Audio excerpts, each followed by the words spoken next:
নৌ অবরোধ নাকি আলোচনা, কোন পথে ইরান যুক্তরাষ্ট্র সম্পর্ক?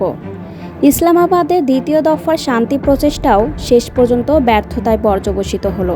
গত শুক্রবার রাতে ইরানি পররাষ্ট্রমন্ত্রী আব্বাস আরাকচি একটি প্রতিনিধি দল নিয়ে পাকিস্তানে পৌঁছালে দুই চিরপ্রতিদ্বন্দ্বী দেশের মধ্যে বরফ গলার যে সম্ভাবনা তৈরি হয়েছিল তা মার্কিন প্রেসিডেন্ট ডোনাল্ড ট্রাম্পের এক আকস্মিক সিদ্ধান্তে ভেস্তে গেছে।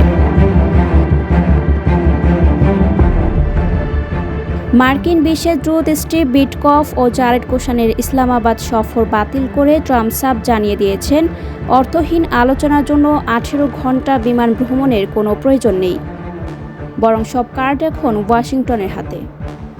অন্যদিকে আরব সাগরে কয়েকশো কোটি ডলারের জ্বালানিবাহী ইরানের জাহাজ আটকের ঘটনা পরিস্থিতি আরও ঘোলাটে হয়েছে।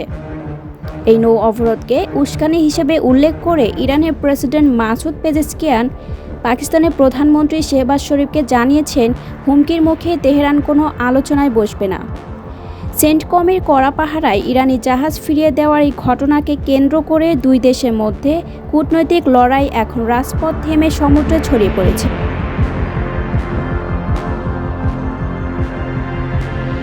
যদিও ওমান সফর শেষে ইরানি পররাষ্ট্রমন্ত্রী আবারও ইসলামাবাদে ফেরার ইঙ্গিত দিয়েছে, তবে ট্রাম্পের অনড় অবস্থান আর ইরানের আত্মসমনের লড়াইয়ে মধ্যপ্রাচ্যের স্থিতিশীলতা এখন এক চরম অনিশ্চয়তার মুখে দাঁড়িয়ে।